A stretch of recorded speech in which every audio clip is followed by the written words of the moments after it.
Hi friends on my tree. Happy Children's Day to all of you. ஆக்சுவலாக children வந்து என்ன சொல்லுவாங்கன்னா, they are flowers of existence அப்படின்னு சொல்லுவாங்க. ஏன்னா அவங்க இப்போ தான் வந்திருக்காங்க, அதாவது நம்ம விட லேட்டாக அவங்க இருக்காங்க. So if they come from God, they are closer to God. அவங்க இன்னும் வந்து கடவுளை மறந்துருக்க மாட்டாங்க. ஸோ நம்ம வந்து என்ன பண்ணுறோம் அப்படின்னா, சொசைட்டியில் வந்ததுக்கப்புறம் நிறைய விஷயம் கேட்போம் இல்லையா. ஸோ நிறைய விஷயம் மைண்டுக்குள்ளே போகிறதுனால we just move away from God சொல்லுவாங்க. Don't you think it's true?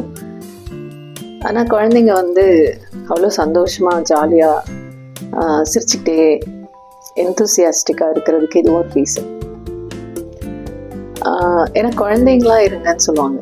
So கடவுள்கிட்ட இல்லை அப்படி சாமி இருக்குன்னு நீங்கள் நினச்சிங்கன்னா, க்ளோஸ் டு காட், சந்தோஷமாக ஜாய்ஃபுல்லாக இருக்கிறதுக்கு வந்து ஒரு குழந்தையா இருக்கணும்னு சொல்லுவாங்க. குழந்தையா உலகத்தை புதுசாக பார்க்க தெரியணும்.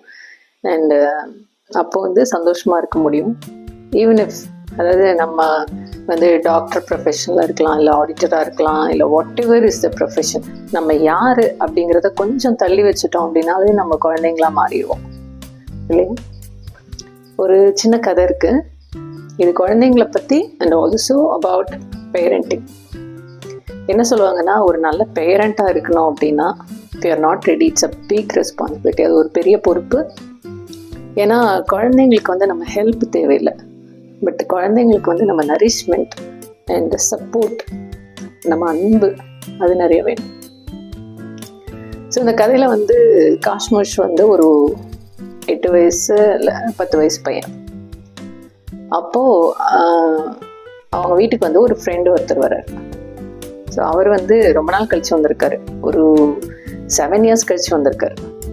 ஸோ அப்போது காஷ்மோஷை பார்க்குறாரு. பார்த்துட்டு சொல்கிறாரு அவங்க அப்பா கிட்ட, உங்கள் பையன் கண்ணு வந்து அப்படியே அவங்கள மாதிரி, அப்படி அந்த பையன் மூக்கு வாயெல்லாம் அப்படியே உங்கள் அம்மா மாதிரியே இருக்குது அப்படின்னு சொல்லிட்டு, அந்த ஃபேஸ் ஷேப்பு அதெல்லாம் வந்து உங்கள் மாமா மாதிரி இருக்குது அப்படின்னு சொல்லி ஒன்று ஒன்றா சொல்கிறார். ஸோ நமக்கு வந்து அந்த மாதிரி சொல்லும்போது சந்தோஷம் இல்லையா, நம்ம குழந்தை வந்து நம்மள மாதிரியே இருக்குது அப்படின்ட்டு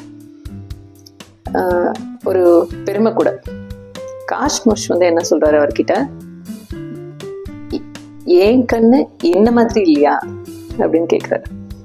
ஸோ ஏன் மூக்கு மாதிரி இருக்கணும், இந்த உலகத்தை வந்து நான் என்னோட கண்ணால் பார்க்க ஆசைப்படுறேன், அதே மாதிரி என்னோட எக்ஸ்பீரியன்ஸ் வந்து என்னோட ஓன் எக்ஸ்பீரியன்ஸாக இருக்கணும் அப்படின்னு சொல்லி ஆசைப்படுறேன் அப்படின்னு சொல்லுவேன். இட்ஸ் அ ஃபேக்ட் இல்லையா. அதாவது நம்ம குழந்தைங்க வந்து நம்மள மாதிரி இருக்குது அப்படிங்கிறது சந்தோஷம், பெருமை அப்படின்னா கூட என்ன சொல்லுவாங்க அப்படின்னா, we are just a passage. அவங்க வந்து இந்த பிரபஞ்சத்துக்கு சொந்தம், நமக்கு சொந்தம் இல்லை. நமக்கு வந்து நம்ம வழியாக வருது, ஐ மீன் இந்த பாடி வழியாக வருது, நம்மக்கிட்ட கொஞ்ச நாள் இருக்காங்க. ஸோ நம்ம வந்து அவங்கள எப்படி நரிஷ் பண்ணணும், எப்படி ஒரு செடி, ஒரு பூவை வந்து எப்படி, ஒரு பூச்செடியை இல்லைன்னா ஒரு மரத்தை வந்து நம்ம எப்படி பராமரிப்போம் இவ்வளோ அன்போட. ஸோ அதே அளவுக்கு அன்பு, கேர் அண்ட் நரிஷ்மெண்ட் இருந்தால் குழந்தைங்க வந்து அவங்களா இருப்பாங்க. ஏன்னா அவங்க என்ன பண்ணுறதுக்கு வந்திருக்காங்கன்னு நமக்கு ஷியோராக தெரியாது. ஸோ அதனால் நம்ம என்ன பண்ண முடியும்னா அன்பாக இருக்க முடியும், நரிஷ்மெண்ட் அண்ட் கேர் கொடுக்க முடியும். ஸோ அவங்க வந்து ஒரு ஃபுல்லஸ்ட் எக்ஸ்பிரஷனாக இருப்பாங்க. What do you think? Happy Children's Day again. Thank you for watching my video and following me.